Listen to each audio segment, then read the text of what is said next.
Assalamualaikum warahmatullahi wabarakatuh. Bismillah walhamdulillah wassalatu wassalamu ala rasulillah wala haula wala quwata illa billah. Perkenankanlah dan izinkanlah pada kesempatan ini nama saya Riko Setionugroho untuk mempresentasikan paper yang sudah kami buat dengan judul Konsep Poligami dalam Perspektif Pendidikan Islam. Latar belakang, rumusan dan tujuan. Poligami adalah fenomena kehidupan yang terjadi di sekitar kita. Istilah poligami sering terdengar, namun tidak banyak masyarakat yang dapat menerima keadaan poligami atau rumah tangga poligami. Betapa banyak rumah tangga poligami yang mendapatkan cibiran dari masyarakat ramai dan seterusnya. Kata poligami sendiri berasal dari Yunani. Poligami yaitu poli berarti banyak dan gami berarti laki-laki. Jadi arti dari poligami adalah laki-laki yang beristri lebih dari satu dalam satu ikatan perkawinan. Rumusannya yaitu bagaimana konsep poligami dalam perspektif pendidikan Islam. Tujuan dari penelitian ini adalah untuk mengetahui bahwa sebetulnya konsep poligami dapat dilihat dari perspektif pendidikan Islam itu sendiri. Kemudian masalah metode penelitian. Penelitian ini merupakan penelitian kualitatif.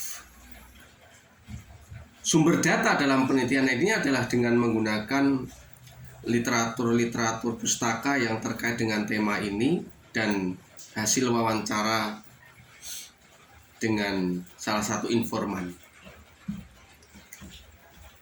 Hasil dan pembahasan. Allah Subhanahu wa Ta'ala menetapkan keputusannya pasti demi kebaikan manusia itu sendiri, baik laki-laki maupun wanita.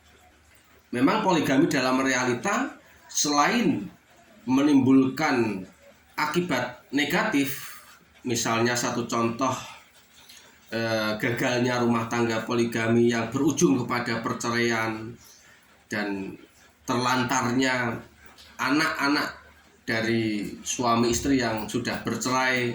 Namun patut dicatat juga bahwa poligami juga menimbulkan atau membawa efek yang positif. Berapa banyak sudah tidak terhitung lagi, ya, pasangan-pasangan rumah tangga poligami yang hidupnya tenang, sakinah, mawaddah warahmah. Bahkan informan yang saya gali, beliau adalah Abu Doris Nasution, berasal dari Kabupaten Madiun. Justru istri pertamalah yang menseleksi atau dalam tanda kutip mencarikan istri kedua untuk suaminya.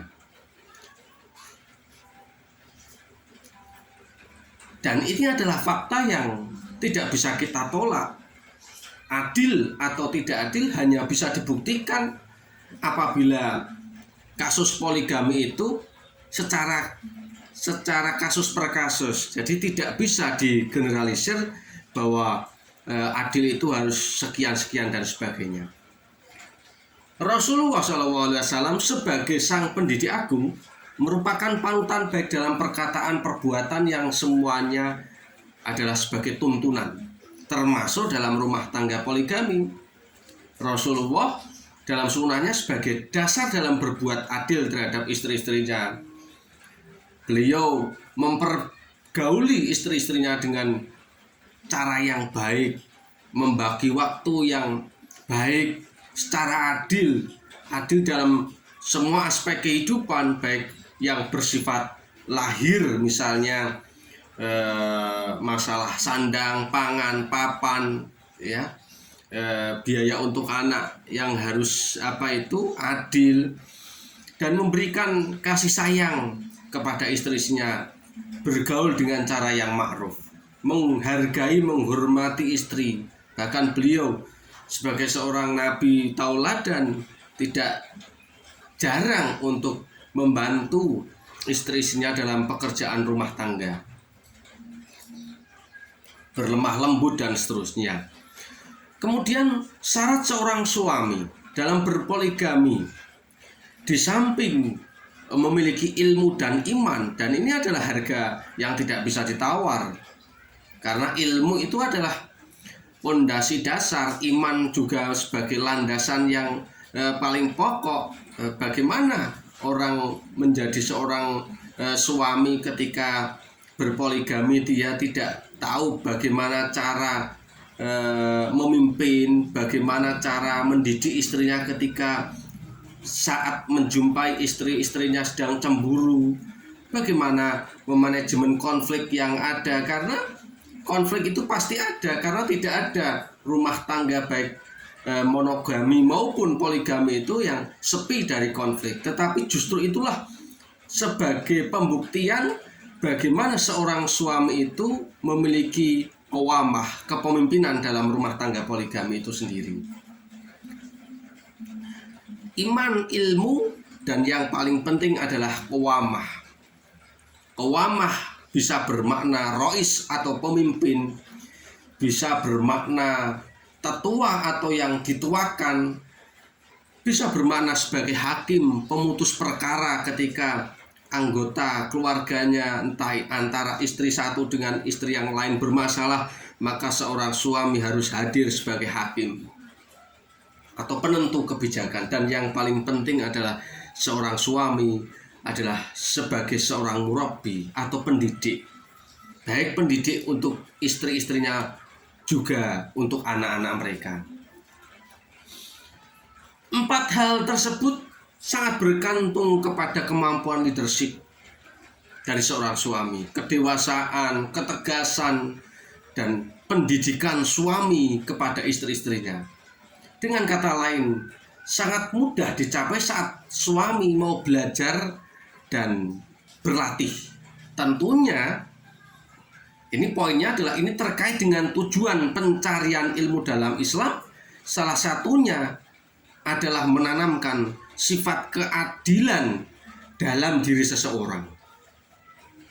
Syekh Muhammad Naqib Al-Atas berpendapat bahwa tujuan dalam pendidikan Islam adalah menjadi manusia yang beradab. Adil akan muncul ketika adab sudah tercapai. Ini poinnya.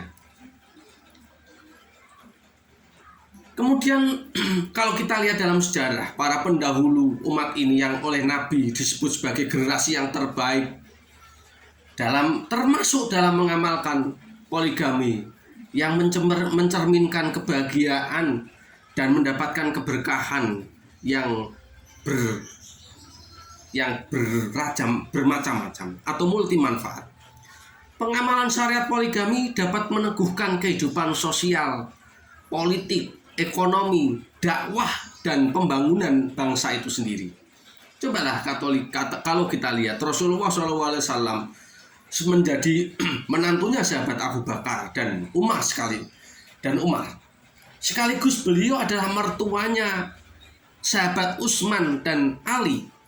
Sungguh mencerminkan masyarakat Islam yang indah dan sebagai refleksi dari generasi pembelajar yang merupakan hasil pendidikan Islam yang langsung diasuh oleh Nabi Muhammad SAW.